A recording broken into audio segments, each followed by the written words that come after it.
So I have a few closing thoughts for this, our sort of final event of the conference, which I'll share before introducing our speaker, Robin D.G. Kelley. How to determine when to do the pragmatic work of scholar rescue and when we engage in intellectual critique. How to cut that border is a concern that has cropped up repeatedly over the past week. The question shouldn't surprise us given CHCI's dual mission. On the one hand, as a network of centers, we support research collaboration and exchange in the humanities on topics of global importance. On the other hand, we are an organization that is very much focused on humanities infrastructure, as the last panel testifies. In helping humanities center directors, associate and executive directors, and staff in all manner of operations, lately scholar rescue and refuge. These missions are not in tension, but they live in separate parts of the organization. My goal as president of CHCI is to draw these wings of the organization into closer alignment. It has been my hope that the theme of this year's conference, Risk and the Forces Tearing at the Fabric of Higher Education within the United States and globally, would provide opportunities to draw our scholarly and administrative missions into closer purpose. It has been fun to watch this weave of the pragmatic and the critical tighten between panels and oftentimes between panelists. As we return to our home institutions and consider the work that lay before us in the coming year, I thought I would leave you with a few flashpoints from the past several days of discussion when the infrastructural and the intellectual seem to be an interesting tension or interesting alignment. Gil Anijar began his presentation, Danger Universities, quoting from Nietzsche's On the Genealogy of Morals. We are unknown to ourselves, we men of knowledge. Anijar was calling not for interrogation of the self, but for a better understanding of the universities where we work. Over 150 universities called the riot police to quell this year's student unrest. This should say something to us about what the university is, Anijar warns. Do we know who we work for? Do we know what danger we constitute? The questions needn't remain rhetorical. Just take the example of Harvard University. What was the phrase last winter? When Harvard sneezes, the rest of us catch a cold. Over the past 40 years, since around 1986, Harvard's endowment has increased 435%, while the student body has only increased by 4%. Harvard's enrollment hasn't even kept pace with population growth. We can answer Anijar's question then. The university is essentially a hedge fund that offers classes. We can see, with the help of Judith Butler, the dire consequences of this fact for academic freedom. At issue is not simply whether the wall on which the right to extramural speech depends is a floating signifier, rendered figurative, constantly subject to relocation, but whether the wall has itself completely etherealized under the financialization of the university. Does the metaphoric wall that has served as an infrastructure protecting academic freedom even exist for a Manoush Shafiq? Almost telegraphing Judith Butler's arguments about extramural speech, Pratima Banerjee warns that, quote, the university's boundaries have been breached for good, end of quote. The university has lost its autonomy and merged into the general public sphere, no longer a place of risk and danger executed, as Paul Gilroy insists, under a duty of care. Gilroy and Banerjee, but it really was Banerjee, really threw me for a loop and left me wondering whether the infrastructures of safety and security we've instituted at many of our institutions, in Zadie Smith's words, the ethical zone of interest that is a campus, which was not so long ago defined as a safe space, delineated by the boundary of a generation's ethical ideas, whether the structures supporting campus as a safe space had not ossified our positions within that ethical zone, turned our identities into existential matters independent of time and space? Have we put up infrastructures that inhibit the bending of the will of which Avgi Sakatopoulou speaks, the stepping into the unknown, the confrontation with what is irreducibly alien to us about ourselves?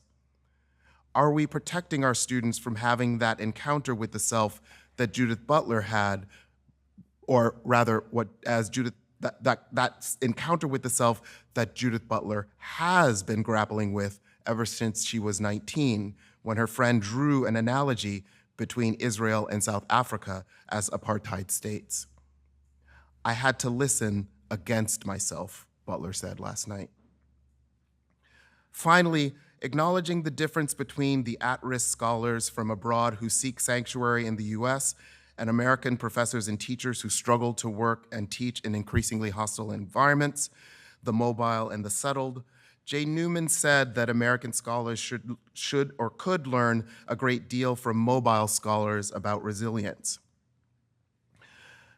I've often felt in this ongoing debate about risk and resilience that there's one missing piece to this puzzle: Black studies. The simultaneity of the pragmatic and the critical, the understanding of study as always already extramural, the recognition of deep study, collective, ongoing, resistant, as having no particular need for the university. These are all hallmarks of Black study. In the essay, Black Study, Black Struggle, Robin D.G. Kelley reminds us that, and I quote, Black studies was conceived not just outside the university, but in opposition to a Eurocentric university culture with ties to corporate and military power, end of quote.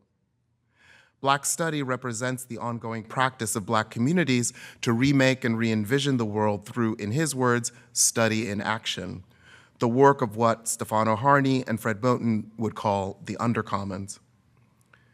It is important to bring this tradition of thought and critique in the face of resistance to the discussion of the scholar at risk.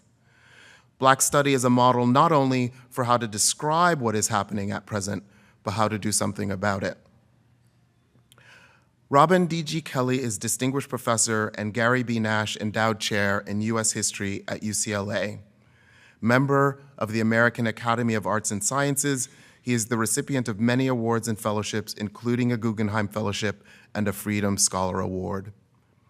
His books include the award-winning Hammer and Hoe, Alabama Communists During the Great Depression, Freedom Dreams, The Black Radical Imagination, Race Rebels, Cultural Politics and the Black Working Class, Yo Mama's Dysfunctional, Fighting the Culture Wars in Urban America, Africa Speaks, America Answers, Modern Jazz and Revolutionary Times, the extraordinary book, Thelonious Monk, The Life and Times of an American Original, and Our History Has Always Been Contraband in Defense of Black Studies, co-edited with Colin Kaepernick and Kianga Yamada Taylor.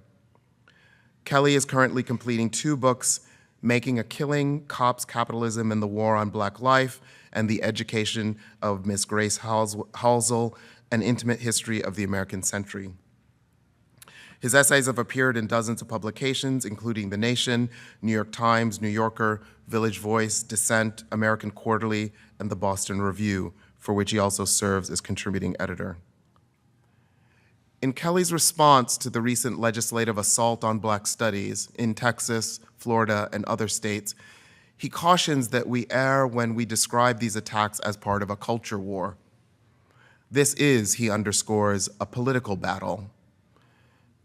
Quote, it is part and parcel of the right-wing war on democracy, reproductive rights, labor, the environment, land defenders and water protectors, the rights and safety of transgender and non-binary people, asylum seekers, the undocumented, the unhoused, the poor, and the perpetual work on Black communities.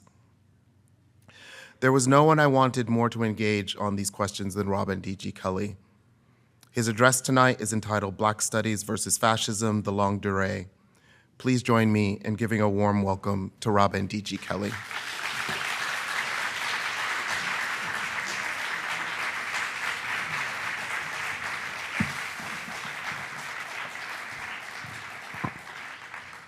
See, I was gonna cheat, and you took the 2 quotes from me that were like in my talk, so now I can't use them. you know.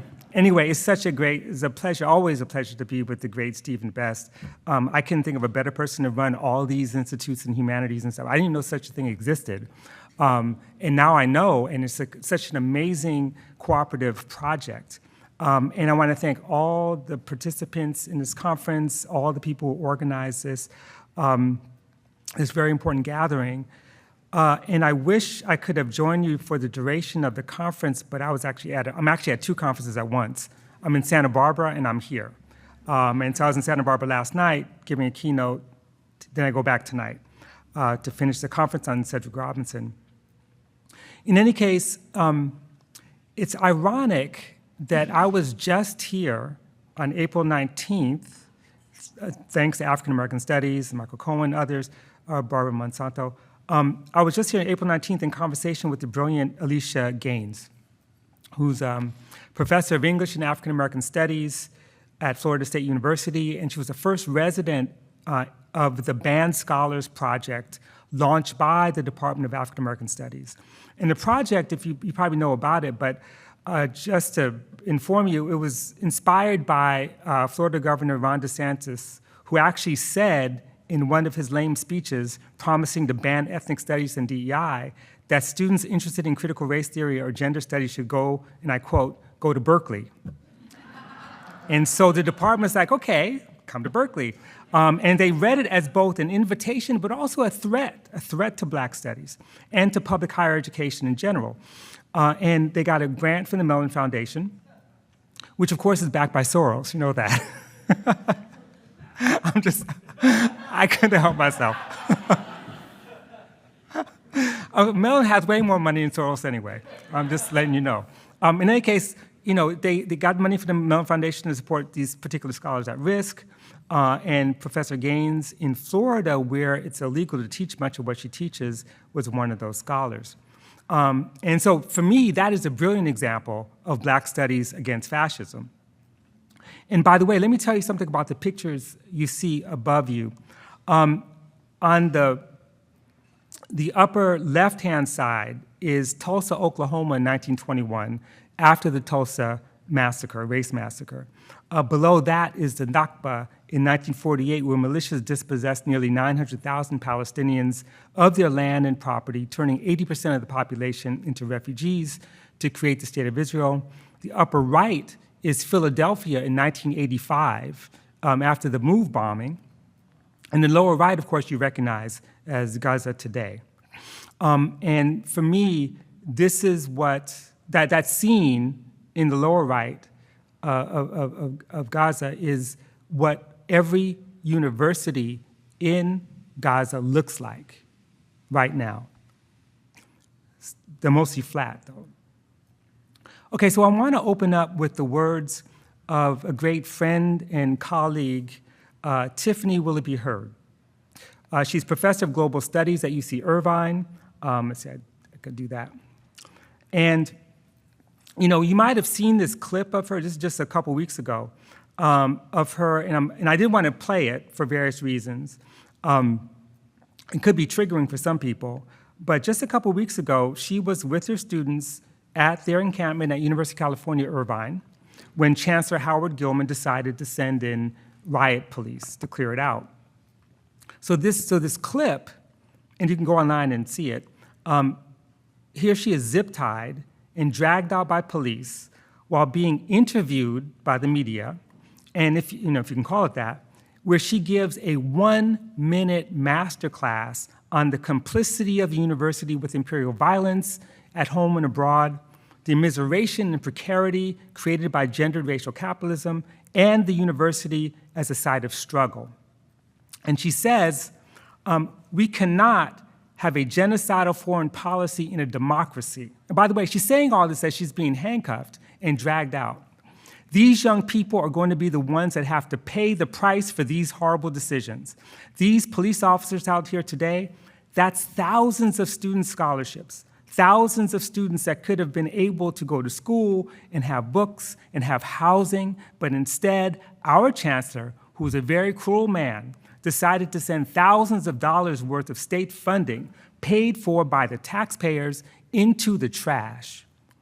And she's then asked if she's concerned about losing her job, and she replies in a single sentence that when I first heard it, it brought tears to my eyes. And she asks, what job do I have if the students don't have a future? So what she said reminded me a great deal of Cedric Robinson, who was my mentor, and her mentor, by the way, her dissertation advisor, talk that he gave in 2013 at the Critical Ethnic Studies Association meeting, where he says, we are not possible without, in effect, the encouragement, the urgency, and the requirement that we be here for those, be here by those who are being trampled on. By which he meant the imprisoned, the underhoused, the unemployed, the underemployed, the undocumented, the people who sacrifice for us, and the state sacrifices for capital. He warned of the moral catastrophe we face if we succeed in the academy, while those who insisted we be here continue to suffer premature death in the streets or behind bars. And as he put it, what would be the consequences of all of us succeeding and, in effect, the next generation seeing further developments, further expansions of incarceration? We would be eventually under threat ourselves as we are currently. So again, what job do we have if our students don't have a future? We're under threat ourselves. Indeed, I would argue that Professor Willoughby Hurd put in bold relief the fundamental question, does the university have a future?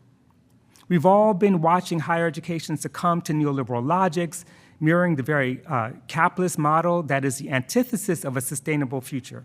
And I'm talking about, what we all know, the casualization of labor, rising tuitions alongside severe budget cuts in intellectual arenas considered unprofitable, like the humanities, right? We're judged through corporate-derived instruments that assess productivity and performance. Judgment is replaced by outcomes. Learning is determined by rubrics. Evaluations and enrollments are measures of success, partly because they are quantifiable, just like our publications. How many publications do you have?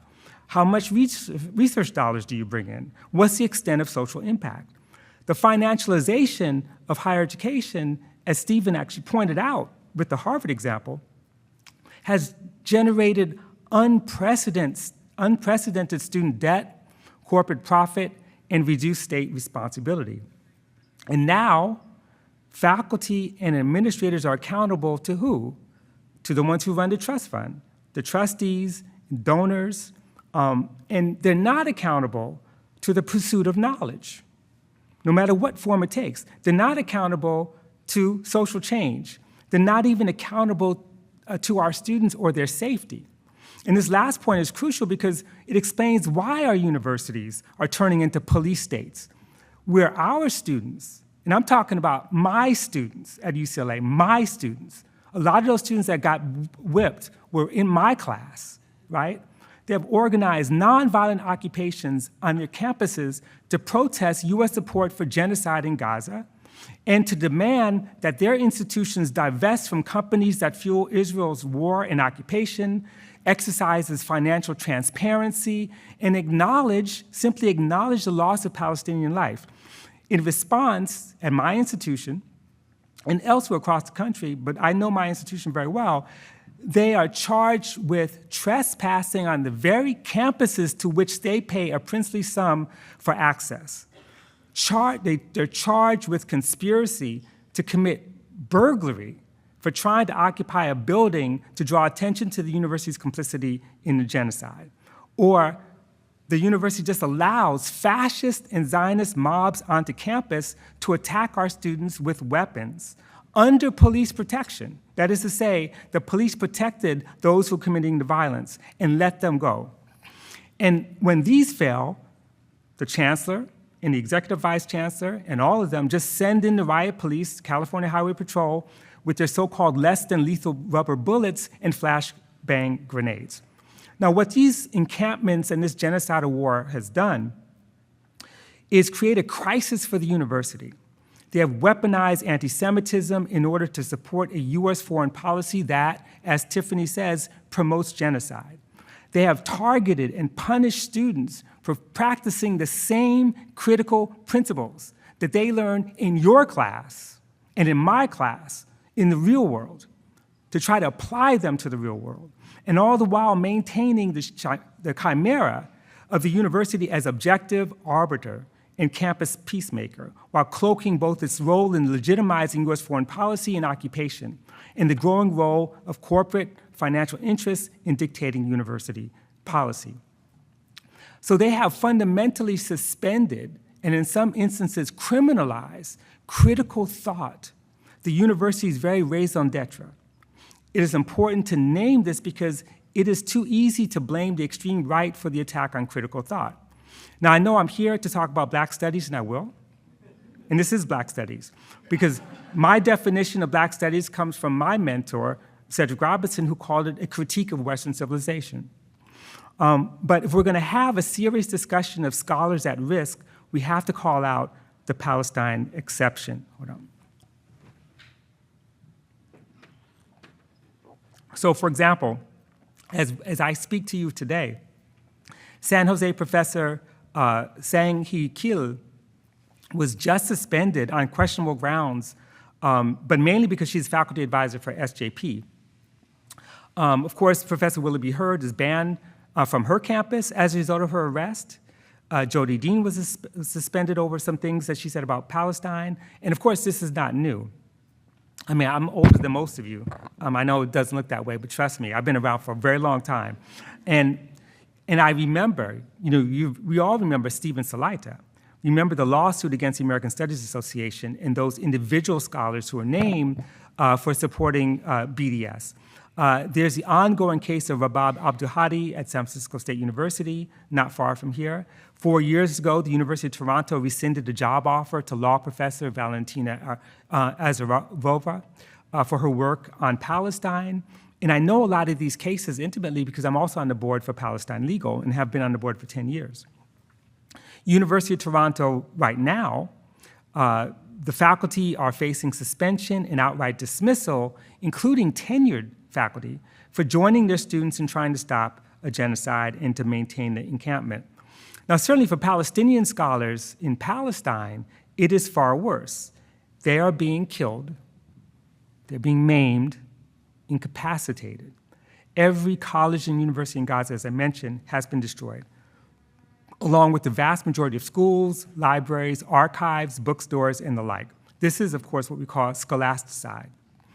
We can talk about the case of Nadira Shalhoub-Kevorkian, who's also a friend. She has a house in LA. She goes back and forth. She's a 62-year-old distinguished Palestinian professor at Hebrew University who faced death threats, threats of dismissal, and then was arrested and held overnight in a cold, cockroach-filled jail for criticizing Israel's war and for calling the killing of children genocide.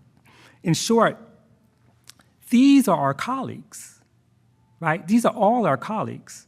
We have colleagues in Palestine. We have colleagues in Haiti. We have colleagues in Sudan. We have colleagues in Congo, in South Africa, in Ukraine, in Kenya, in Papua New Guinea. Those are our students too. That's who we're responsible for. And if they don't have a future, then none of us do, okay? So, fascism. Fascism is one of those things that, people don't like you to use the F word. Although, it's changed. Like when I was using fascism, like 8 years ago, you can't call that fascism. Call it pre-fascist, neo-fascist, all kinds of stuff. But now people are saying fascist. What does this mean? We make a distinction between historical fascism of the interwar period in Europe with post-war neo-fascism or fascist tendencies in the 70s and 80s. And then we're still burdened with what Von Raspberry calls the Cold War conflation of fascism and communism. In other words, we're stymied by typologies and definitions of fascism that are generally so narrow and so vague that scholars caution against using the term and refer instead to authoritarianism. Again, this is changing. Now, in my view, and I'm not the only one who thinks this, it's important that we decenter Europe in our understanding of historical fascism. Alberto Toscano has this new book that just came out on fascism, and he looks at how imprisoned intellectuals like George Jackson and Angela Davis revised the theory and history of fascism by centering their analysis on racial capitalism. And of course, my mentor, again, Cedric Robinson, argued 40 years ago that Black radical intellectuals had already located the roots of European fascism in the colonial order long before Hannah Arendt, before Jean-Paul Sartre and others made that argument. I mean, you could look at George Padmore, who referred to colonial fascism in 1938. We could talk about Langston Hughes, who in a speech to the US Congress against war and fascism in 1936 said, "Fascism is a new name for that kind of terror the Negro has always faced in America. This kind of terrorism is extending more and more to groups of peoples whose skins are not Black." And of course, after World War II, we get the publication of Aimé Césaire's Discourse on Colonialism, where he argued that the real crime of fascism was the application of colonial procedures to Europeans, which, in his words, until then had been reserved for the Arabs of Algeria, the coolies of India, and the Blacks of Africa. Of course, my favorite is Du Bois. In The World in Africa, wrote, "There was no Nazi atrocity, concentration camps, wholesale maiming and murder, defilement of women, or ghastly blasphemy of childhood, which Christian civilization or Europe had not long been practicing against colored folk in all parts of the world, in the name of and for the defense of a superior race born to rule the world." In other words, we gotta think about fascism not as an aberration from the march of progress, but a logical development of Western civilization itself, a civilization based on racial classification, on hierarchy, on colonial domination, capitalist exploitation, and the violence that comes with it, dispossession, enclosure, slavery, state regulation of reproduction, and that sort of thing. So the rise of fascism, I'm arguing, and the global economic crisis was the context for the radical turn in Black scholarship. And two of the most important contributions to Black studies and to modern historiography, of course, was W.B. Du Bois's Black Reconstruction in America in 1935, and C.L.R. James's The Black Jacobins about the Haitian Revolution, published in 1938. So to understand the roots of fascism, Du Bois went straight to the source: slavery, the struggle to end it, and the failed effort to remake the US into a multiracial democracy. The defeat of abolition democracy, he argued, made possible the expansion of modern colonialism and its progeny, European fascism. So the events surrounding the invasion of Ethiopia and the failure of Western democracies to come to its defense pushed James beyond European Marxism toward a deeper understanding of the history of Black resistance. Like Du Bois, James had come to the conclusion that the European working class movement cannot win without the African masses, and that only the African masses, the workers, the peasants, and some radical intellectuals fighting on their own terms can destroy imperialism. And this brings me to, actually, let me skip that. I'm gonna come back to Murs Tate. Yeah, see, I should have gone over those slides. See, you're right. I'll come back to that one. So St. Clair Drake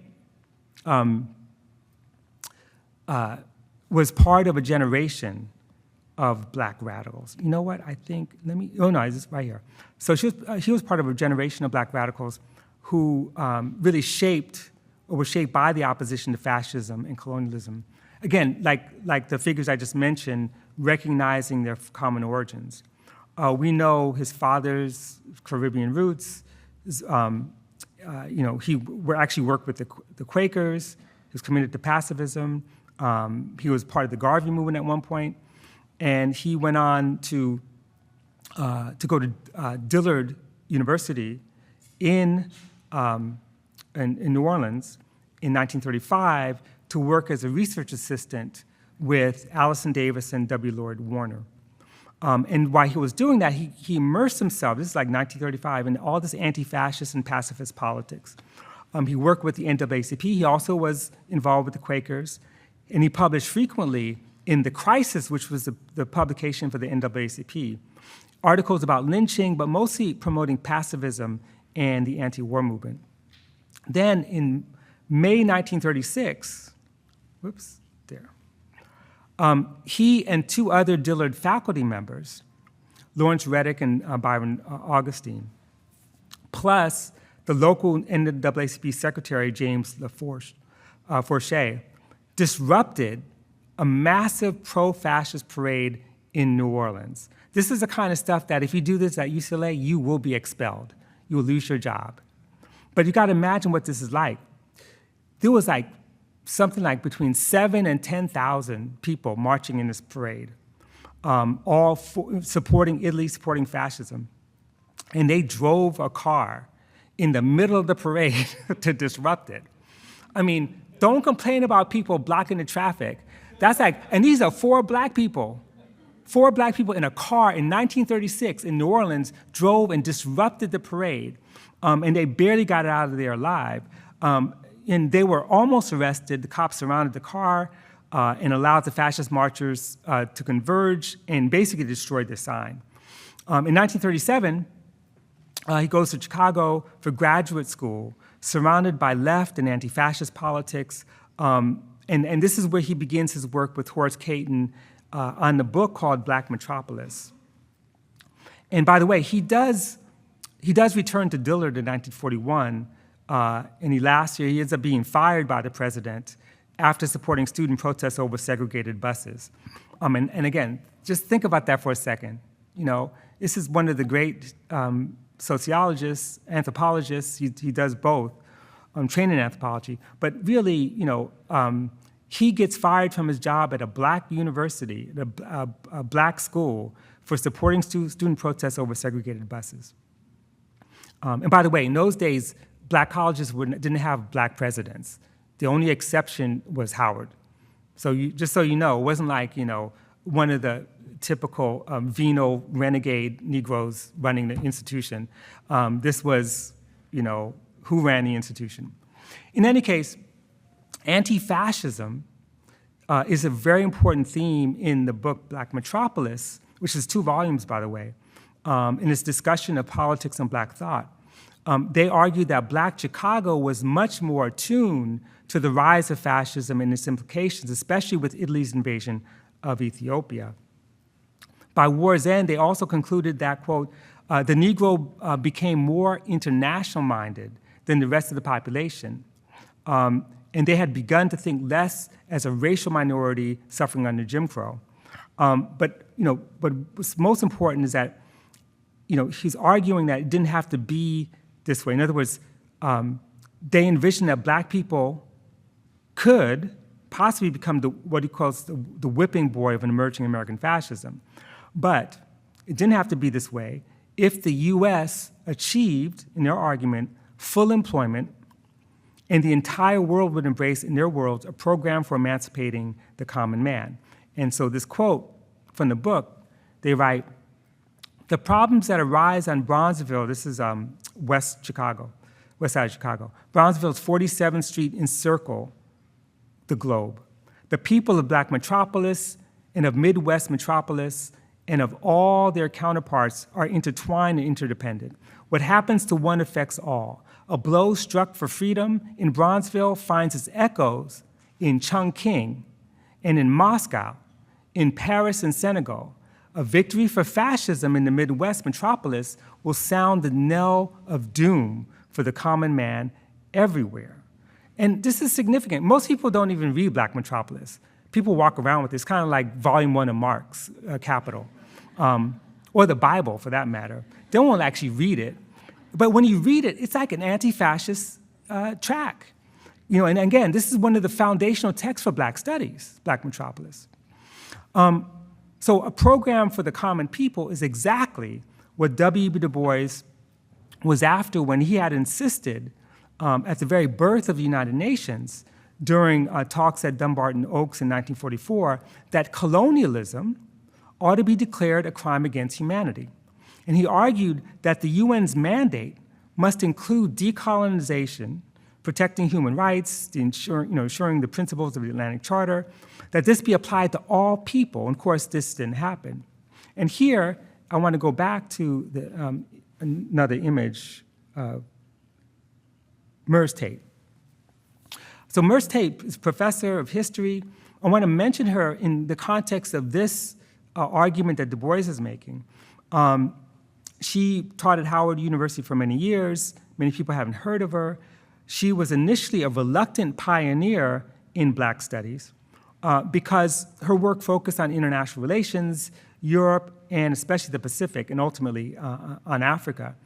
She is significant in that in these debates because she was virtually alone among scholars of international affairs in rejecting the idea that quote unquote non-self-governing territories, whether it was the League of Nations idea of mandates, which of course is how Britain gained control of Palestine in the first place, so South Africa controlled Namibia, or in the post-war era where they used the term trust territory. So she vehemently opposed both of those concepts and said that all these forms deny sovereignty and independence to these emerging nations. And here she departed from both Ralph Bunche and W. Du Bois, who actually believed that trust territories make sense. We only know about her, because people dug deeply, and Barbara Savage wrote an amazing biography about her life called Mers Tate, The Global Odyssey of a Black Woman Scholar. So I wanted to bring her into this story. So to go back, okay, I'm gonna leave that up there. So after World War II, American colleges and universities experienced unprecedented growth, thanks in part to the GI Bill, funding veterans seeking college education, the Keynesian state committed to establishing a strong public sector, an increase in federal funding for academic research in the sciences, supported especially by the military and by the National Defense Education Act in 1958. But as a result of this, what happened at universities, thanks to the Ford Foundation and the State Department, was the proliferation of area studies. So you have African studies, Asian studies, Latin American studies, Soviet studies, not as diversity projects, right? But as an adjunct to the US intelligence and national security apparatus. All this was meant to consolidate the university's place within the Cold War liberal state.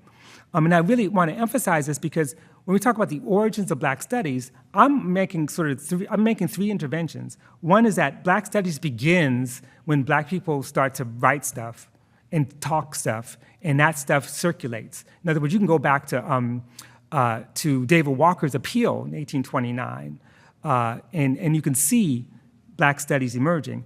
But what I'm suggesting is that African studies, which we understand to be part of Black studies in one sense, predates the proliferation of Black studies programs and departments, which I'm going to talk about in a second.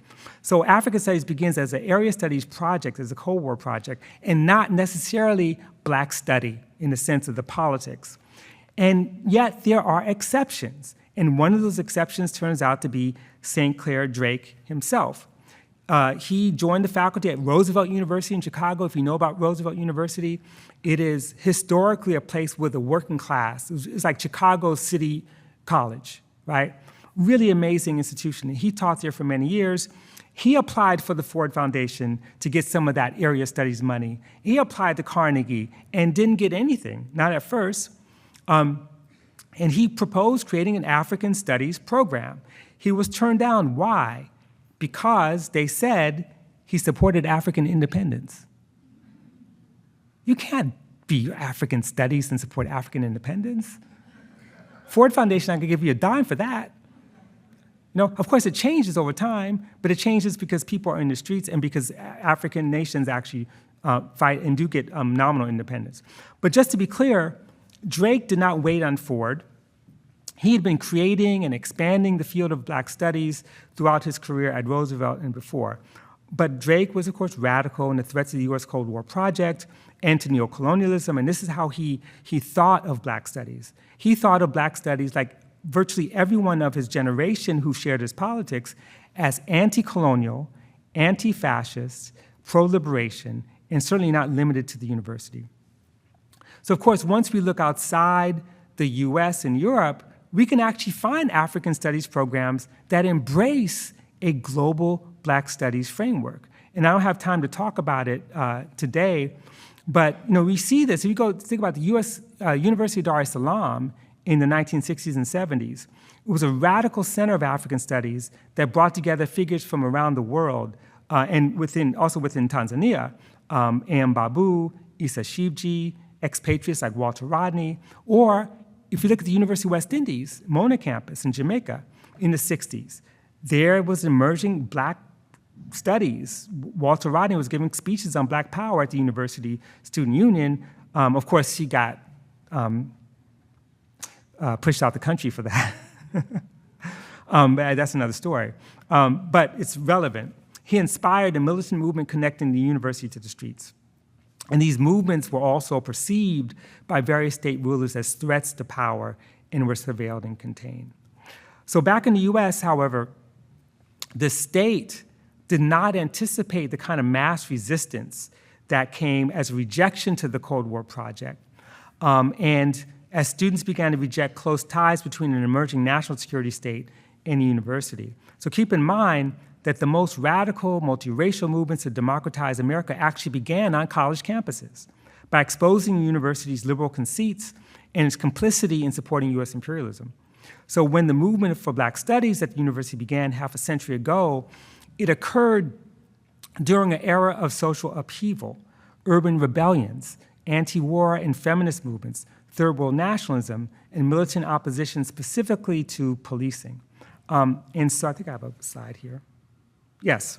So in the period between 1964 and 1972, and just follow me here, the US had more urban insurrections than any country in the Western Hemisphere, and I would argue more urban insurrections in that period than any country in the world. Reflect on what that means. We talk about the United States at the height of liberal Keynesianism. It's not a stretch to say that the United States was the epicenter of urban warfare in the Western Hemisphere. It was also the epicenter of counterinsurgency tactics in the Western Hemisphere. And I won't go into that, but it is notable that the insurgency that they were trying to counter focused on police violence. Of this more than 3,000 revolts that took place in this period, almost all were triggered by a case of police violence.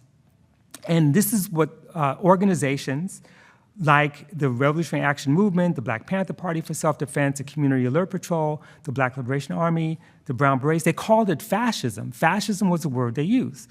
In fact, the Panthers and others formed an organization called the National Committee to Combat Fascism.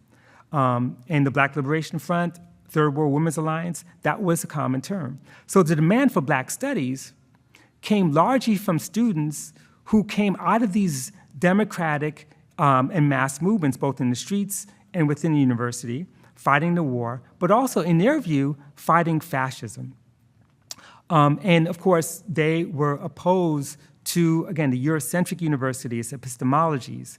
And they believe that you cannot be intellectually or academically honest if you fall prey to notions of objectivity that do nothing to transform the institution or the world.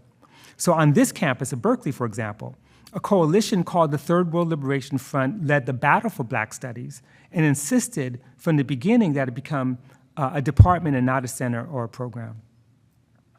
Not to say there's anything wrong with institutes and centers. I'm saying they're good things.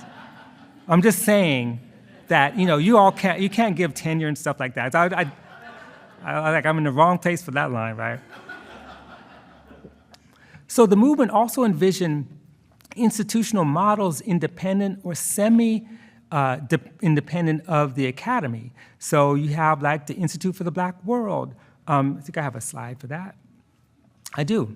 Institute for the Black World in Atlanta, the Black Economic Research Center in Harlem, both founded in 1969, the University of Chicago, where students and faculty established the Communiversity, offered free classes on the south side of Chicago. They just found spaces for people to meet for free.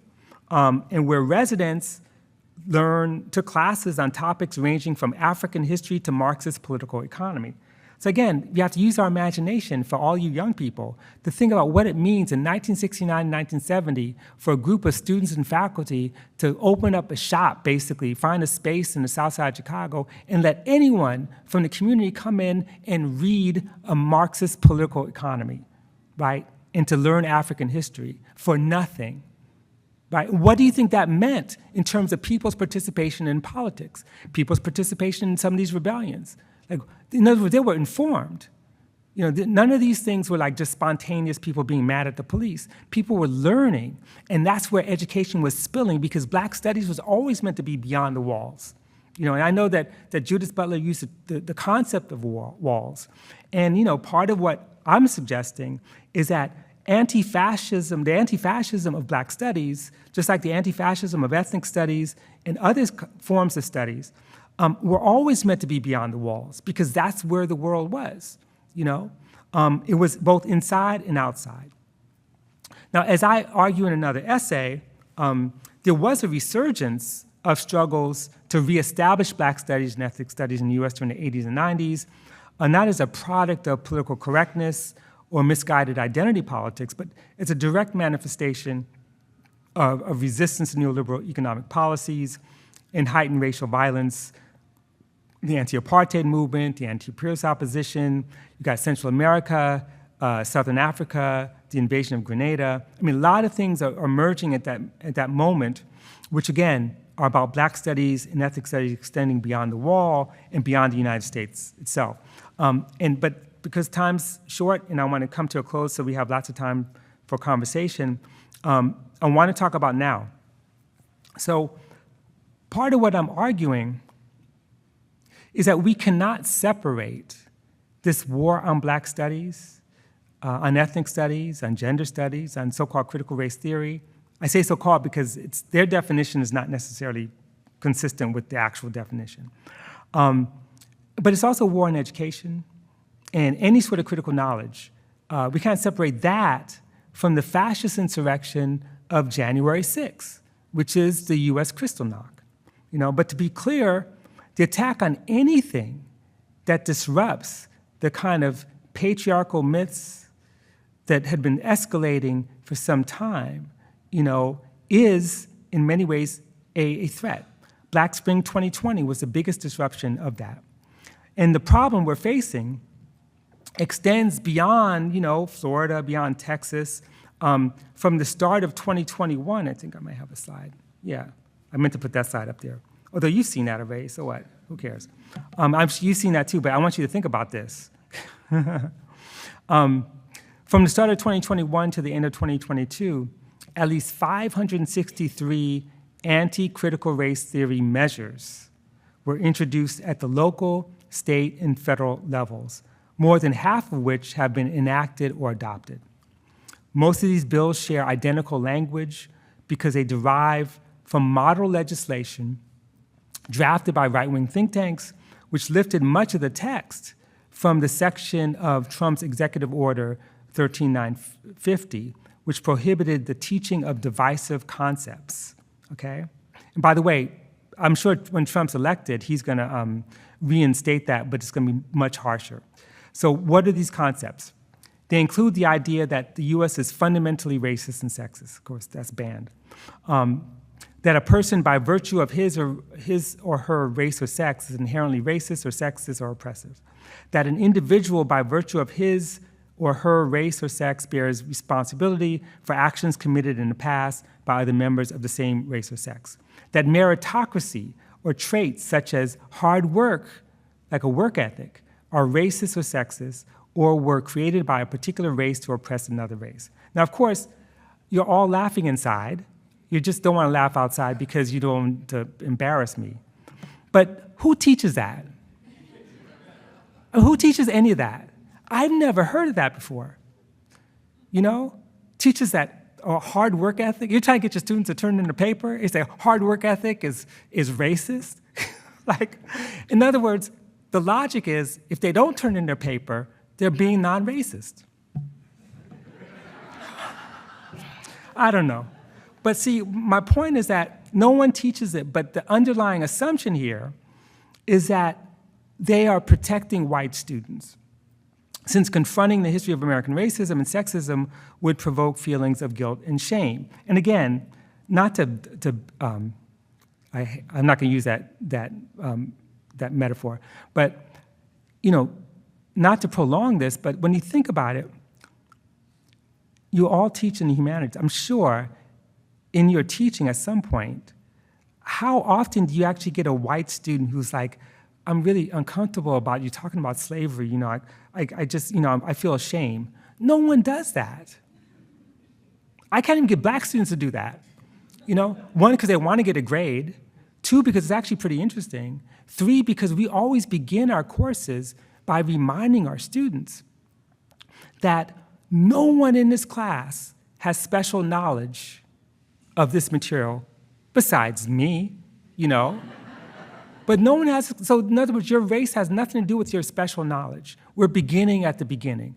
We're sort of digging into the archives. We're trying to understand things that are not necessarily typical. And this is not AP history, right? So everyone begins at that place, and guilt and shame is not part of the feeling of learning about the way that abolitionists risked their lives to try to bring an end to this vicious, horrible human trafficking.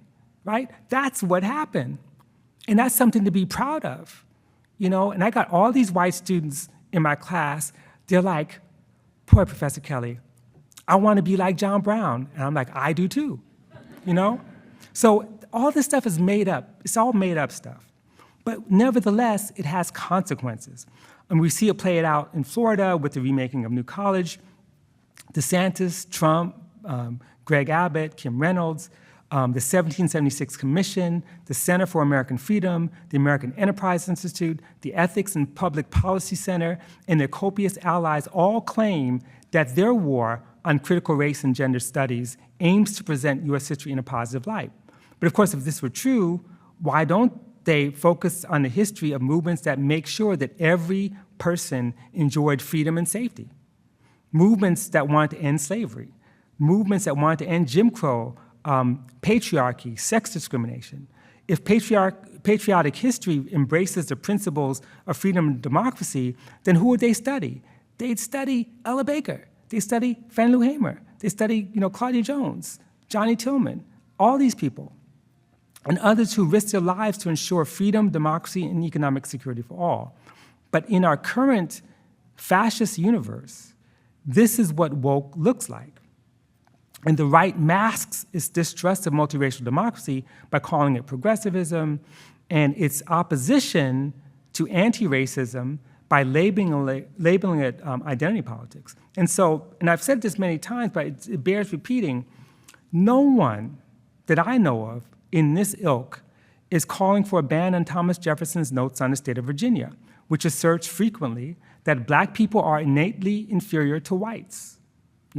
That seems to actually fit the category that they're critiquing. Edwin Ruffin's Defense of Slavery, the Political Economy of Slavery, 1857, works by Samuel Cartwright, Dr. Josiah Nott, George Fitzhugh, Louis Agassiz, Herbert Spencer, Madison Grant, Lothrop Stoddard, Daniel G. Brinton, and 70% of these people had big-time university positions with tenure and got paid quite a bit of money. And significantly, they're not calling for a ban on Hitler's Mein Kampf. The only place in Florida where it's banned is Florida's prisons. Now, the point of these attacks is to turn anti-racists into the enemy or the perpetrator, and the people identified as white as the victim. That is classic fascist ideology. Marginalized white working people who are victims of stagnant wages, victims of privatized healthcare, victims of big pharma and tax policies that distribute wealth upwards, are taught that they live in what was once the perfect country until the woke forces took over and gave their hard-earned income to Negroes and immigrants who now are trying to take their guns. That's the bottom line. And in this anti-woke world of the extreme right, white nationalists are the heroes. Anti-racist organizers are the villains. Democracy is the enemy of liberty. There are two genders, one civilization, one master race, and women and black people know their place. In other words, it's not just scholars at risk. The attack on the university, the assault on critical knowledge, is a war on democracy. It's a war, on reproductive rights and all the things that Stephen mentioned, asylum seekers, the undocumented, the unhoused, the poor. It's part of this perpetual war that I've been talking about from the beginning of this talk. The current fascist turn depends on controlling the historical narrative as a means of defining American values and identifying the alleged obstacles to making America great again. So as we face a rising tide of fascism right now, we have to remember how we actually got here, how we even got Black studies, how we got ethnic studies.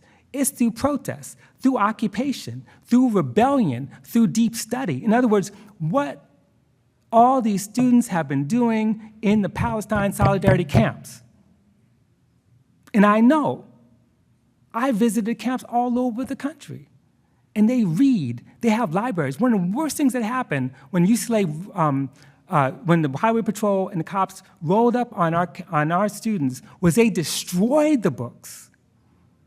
They didn't even try to save them. They destroyed them, right? That's what they did. And so a lot of us then, we collected books to rebuild that library. What does that mean? That is fascism. And as long as racism and sexism and patriarchy and homophobia and transphobia and ableism and class oppression and colonial domination persist in fascism, our critical analysis will always be considered criminal, right? That's what it means. And we can't allow that. So if we're going to have a university in the future, we've got to be able to protect our students, protect their right to make demands on the world, protect their right to practice what we teach them. And protect our right to teach what we need to teach. Otherwise, they want to destroy it, let them take it. We'll build a new one. Thank you.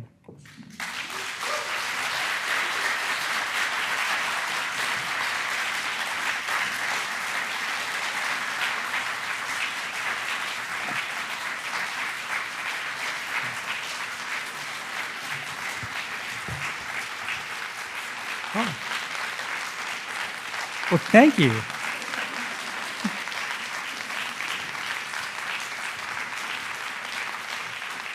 See, I thought I was going to get beat up. Okay, well, you're my people. Okay, so I'm taking questions from the audience. There's 2 mics, and I'm controlling the question thingy. Let's see what we got. Oh, good, we got time. I was on time. Anyone? Thoughts or comments? Just come to the front. I mean, you've been together for what, 4 days now? So you all know each other, not like you're shy.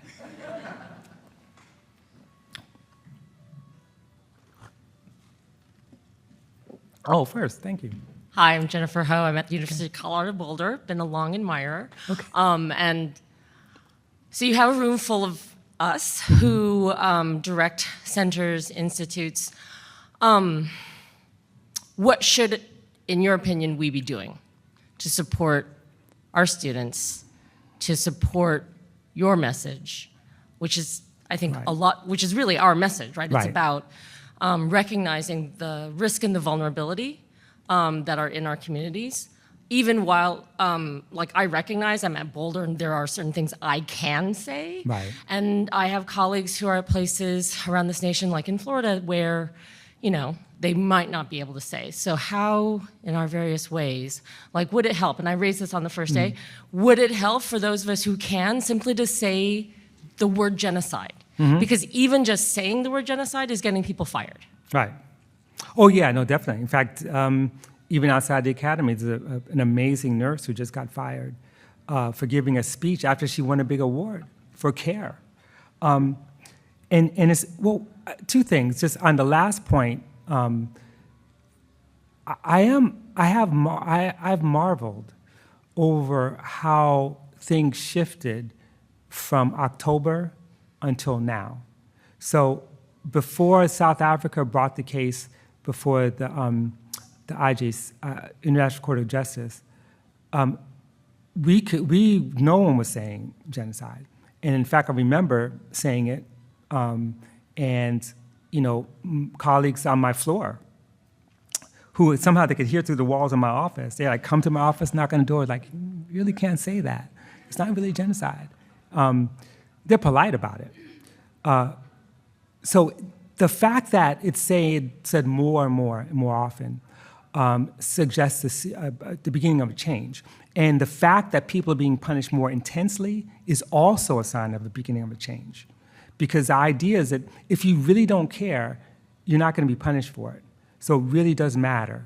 It matters in ways that disrupt the common narrative. What I love about these students, and I have to say, I love these students. I love them. They don't always make good decisions. There's all kinds of contradictions inside the camps. They're trying to do the best they can, but they're not afraid. And that matters because the anti-Semitism charge, especially among our young Jewish students, it doesn't bother them. They stand up to it in a way that generations before that could not. So their fearlessness, and when I say about fearlessness, it's not a blind fearlessness, it's a thoughtful one. It's like they interrogate the question.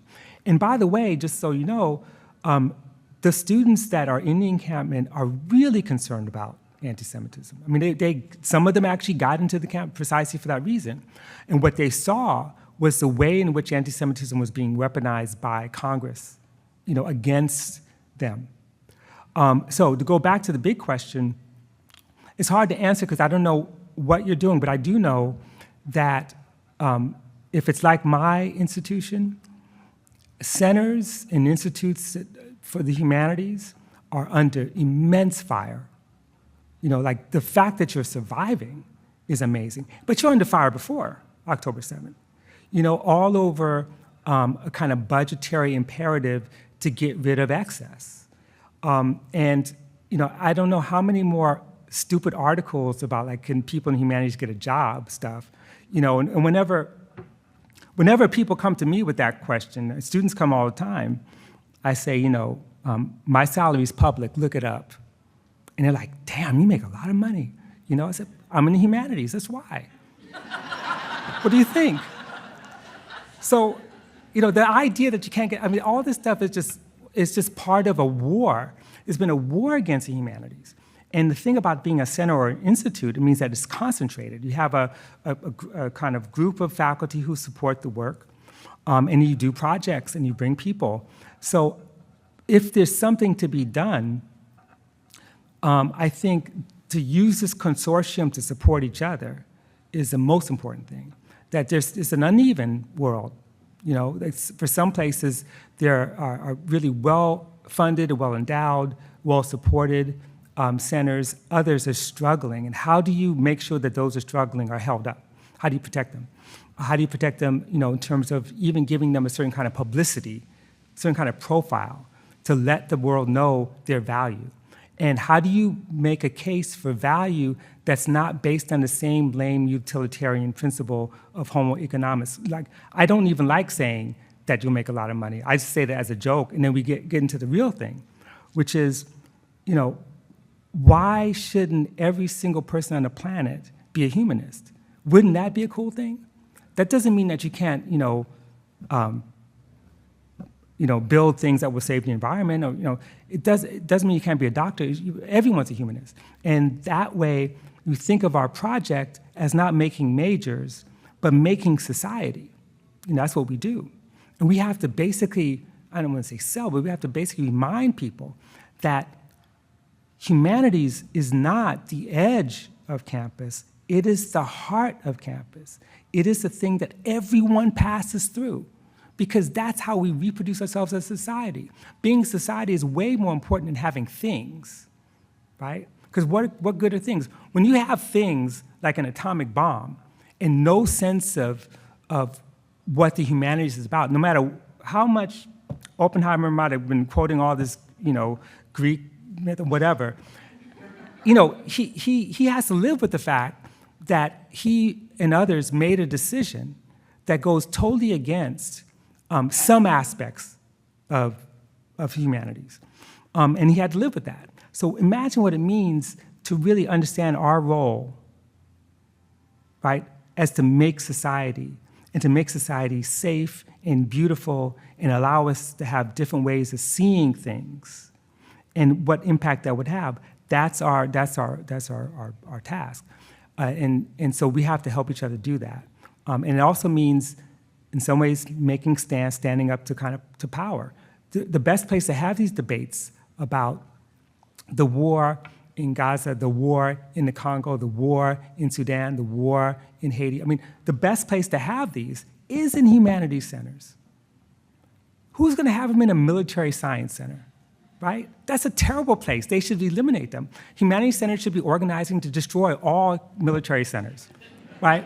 So that's my take on it, if that makes any sense. I don't know, anyone else? Yeah, Chris. Oh yeah, go ahead. Thank you so much. Also, an admirer of your work and of you personally.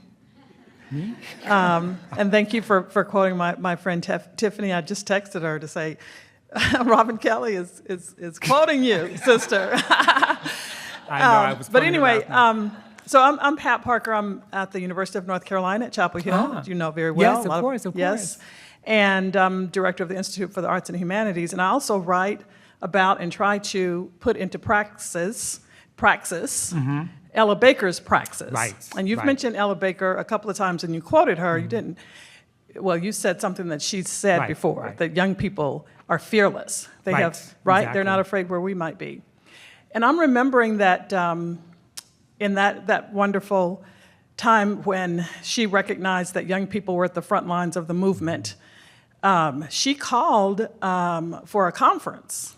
That was what she did. And you said we should be learning from what she did. So I'm wondering if you're willing to call that conference and tell us where it's going to be, and we'll be there with our students.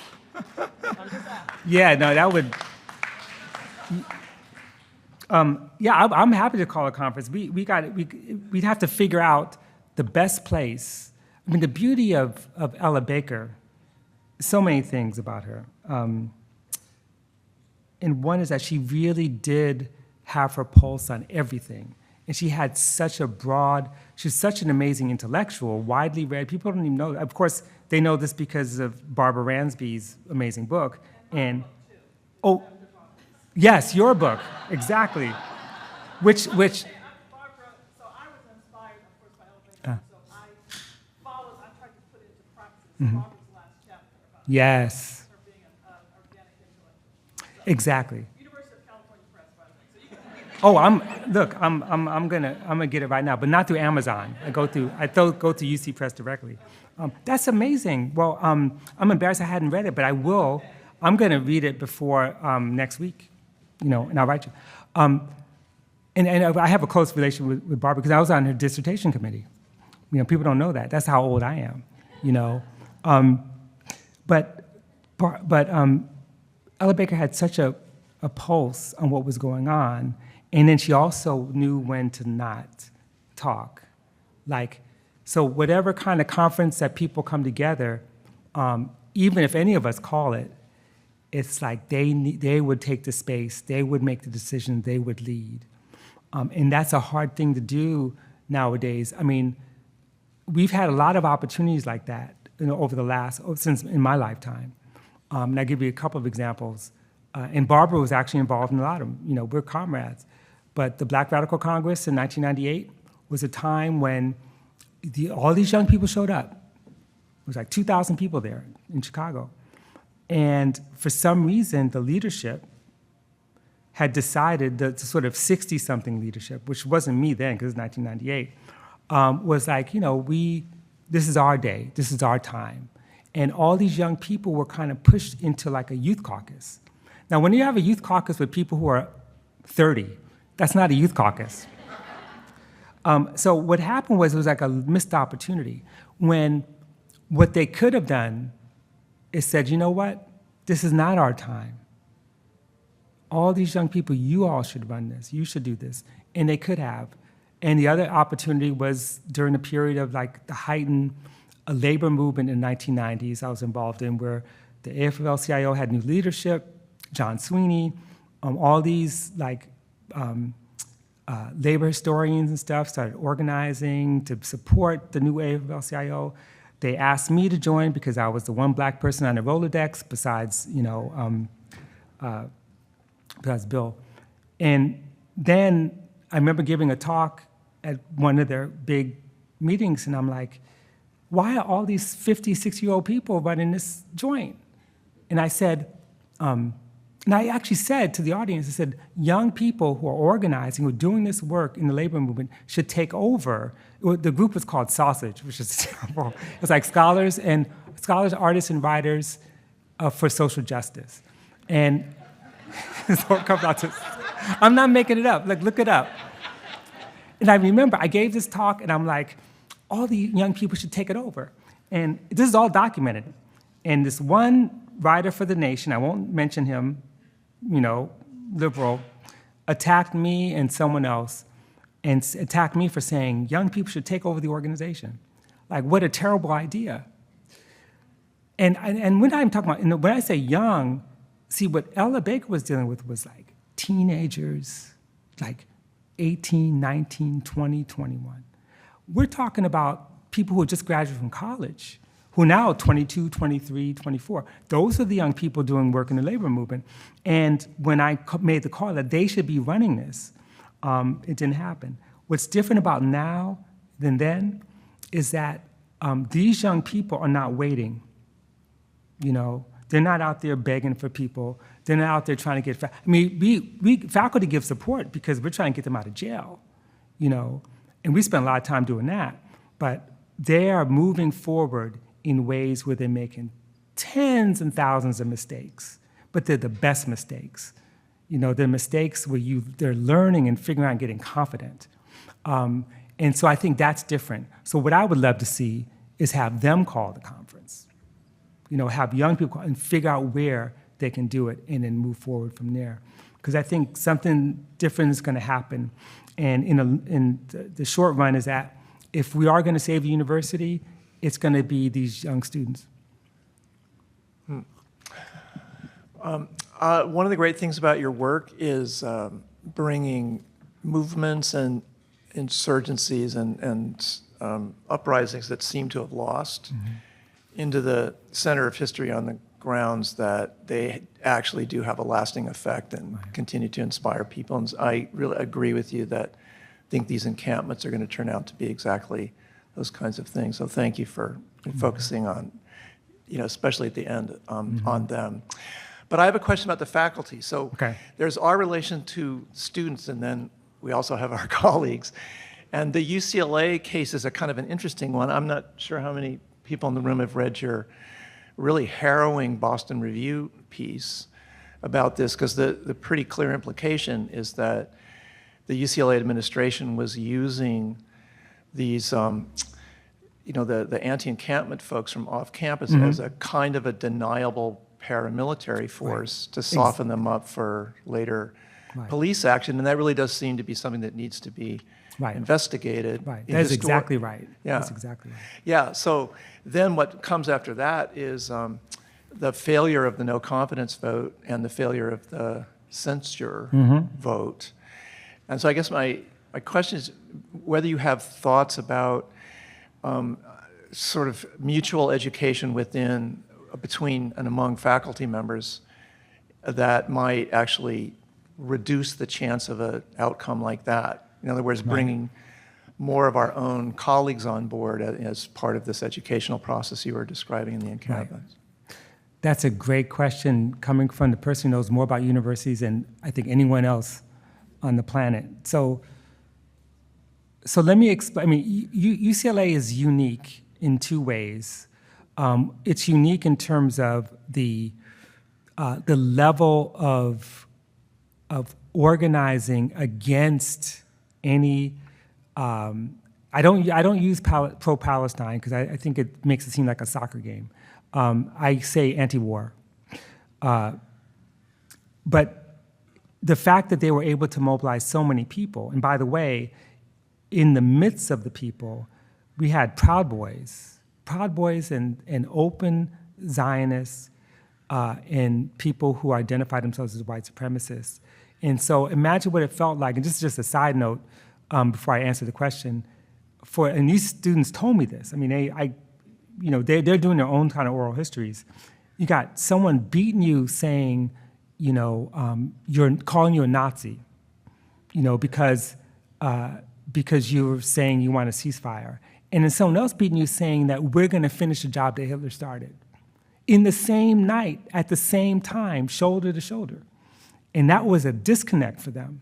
They didn't understand how that could be, because, and I had to sort of help them understand that. So what that meant was that LA is unique in terms of the political demographics, but also that means that our faculty is unique. The thing about our faculty is that it's very sharply divided. There are very few people who are actually indifferent. And so what ended up happening, the side that supported censure and voted no confidence was massive. In fact, there were people who were indifferent, but when April 30th happened and they saw what happened to our students, all kinds of people, liberals, even conservatives, who would have been like, destroyed the encampment, they came out and supported vote no confidence. Why did it lose? I'm gonna tell you why, and I know exactly why. From October 8th, there was a group of faculty on our campus who called themselves UCLA Faculty Against Terror. And they basically, it was in almost all like South Campus, which means medical school, sciences, engineering. And in fact, not only that, but a lot of them were not faculty. They were like, clinicians and things like that. And they put out the statement, and they went immediately and started calling any protest, any call for a ceasefire as pro-Hamas. They circulated these letters, and and they got our chancellor, who doesn't disagree with them, but they got his ear in a certain kind of way. And so on our side, we said we got to mobilize very quickly. And it's amazing how many faculty are actually did this work of organizing. Now, why is it that it failed? Because the Faculty Against Terror group, they did their own mobilization.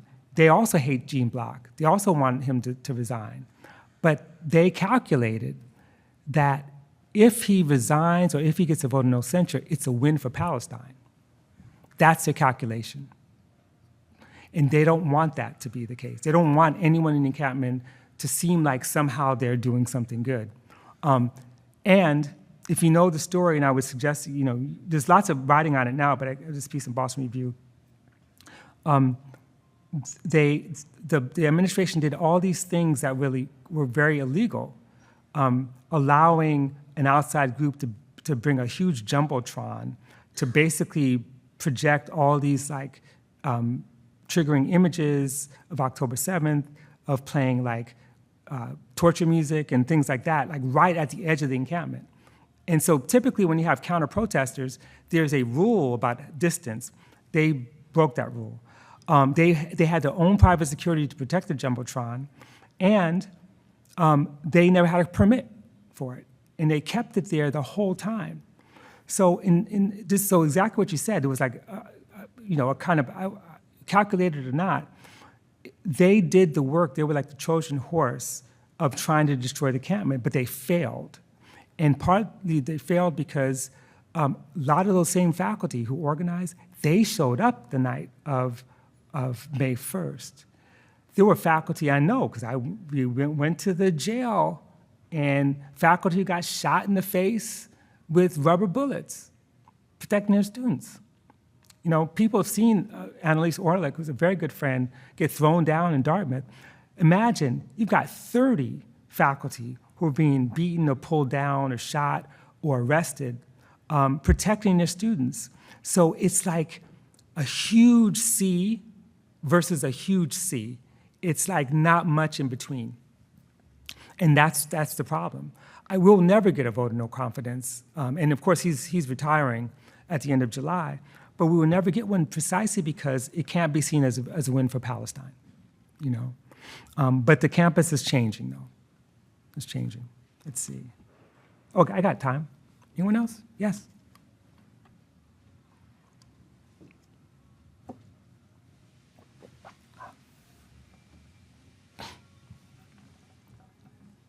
Hello, thank you so much for your talk. I'm Renee Nicholson.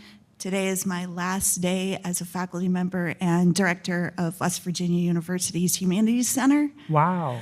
I wanted to go back to the corporatization of the university. And when you were talking, I have shared a lot of what's happened at WVU, and yet another thing came up. When you were talking about the corporatization of the university, I remember President Gordon Gee addressing the Faculty Senate saying that after cutting hundreds of our colleagues, our bond rating had increased. And when you were talking about the financialization, there may never be a humanities center at West Virginia University again, but there is a purpose center that is centered around the Clifton Strengths Finder by Gallup at West Virginia University. I mean, the points that you made about corporatization just really landed.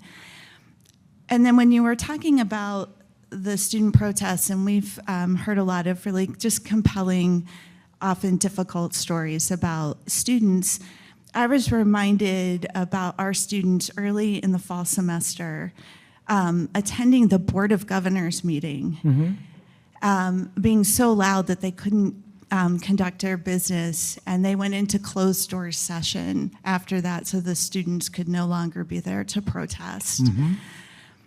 And I thought about the inversion, instead of the faculty trying to protect the students trying to protect their faculty. And I guess my question is more of just a comment and just something I can't reconcile. What do you do with this? I just don't know. Right. Thank you. Yeah, I mean, thank you for that. By the way, are they just getting rid of the center? Is that what the issue is? Well, they said they're taking a pause. Okay. Actually, Gordon Gee and Marianne Reed, our provost, just couldn't understand why I wouldn't stay at a center where they've cut most of my funding, cut all of my staff, rehomed me under the libraries that doesn't understand what the Humanities Center does, and basically then said, and asked me to teach more classes, and then said, why would you leave? Right, of course. You know, this has been going on for a while. And this is the problem. It's like there's so much momentum, and you know, it's a mirror image of the world. You know, like it's a mirror image of exactly how we got to the crisis of 2008. You know, financialization of everything has led to these massive collapse, privatization of everything. And so, and I'll give you an example. We talk about Florida. The fine print, or part of the most recent legislation from 2 years ago that called for the end of CRT and DEI, and the part of that 20-page document has an appropriation from the state legislature for the creation of the Adam Smith Center for Free Enterprise. And actually, I had that in my talk. And what it did was it took state money, right, to go to Florida Atlantic University to create this center, to basically promote free trade policies with Latin America, to get a hold of patents and other things, and to advance classes in economics that are strictly free trade or neoliberal economics. They wouldn't call it neoliberal, they would call it, basically free enterprise. So the fact that it's one thing to get private monies, right, to fund their think tanks, but they're using public funds to fund think tanks that are pushing this agenda. And with it, for all the money they have, they're cutting humanities and social sciences that are not considered relevant. This is a national trend. And I think what your student body is an extremely important student body. Extremely important. I think that sometimes we live in a world where people think there are like 12 universities in the world, and people are excited because UCLA is now one of them, right? But we're talking about all these students, millions. We're talking about the collapse in some ways, even of the community college system, let alone all these state universities and state colleges that do this enormously important work. And they're all being cut out. So it's like a slow destruction that's sped up. It's sped up. And so I think the one good thing is, and again, I know I got the sign saying that this is the last thing I have to say. The one good thing is that this crisis is making us talk about not just free speech, not just academic freedom. I'm not saying those things are not important, but that's not the end of it. This is really about what kind of university are we going to have? Are we going to have one that is the one that we imagined when we started here? Or are we going to have the one that's becoming, in Western Virginia or Florida or all these other places? And that's unacceptable. How do we win? Again, it comes back down to those students who are fighting to save those programs, who are trying, and they got state houses. And the state legislatures are like the key to all this stuff. All those 563 pieces of legislation, that's all state, municipal, It's not about who's gonna be president is important, even if he's in prison. But still, it's about all these different extreme right organizations that have been able to mobilize and take over state legislatures. So we've got to figure out how to take back state legislatures, how to figure out how to change even the way legislation takes place, how to actually save democracy, how to make our universities more democratic, without having to rely on things like a vote of no confidence, which actually has no actual power. It's just simply a symbolic gesture sometimes. How do we move forward? And we have to however we move forward, we have to move forward together. We have to move forward in community. We have to move forward with a certain kind of militancy and urgency, and say goodbye to decorum, because that's killing us, It is. So with that, I thank you so much for your time and patience. And if anything I could do, just let me know. And continue to do the work you're doing. I'm just so honored to be around humanists for a change. So thank you. Thank you.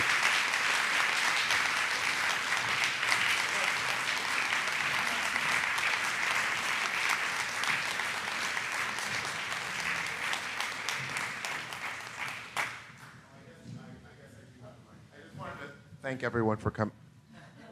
Turn it on. Turn it off. Is it on?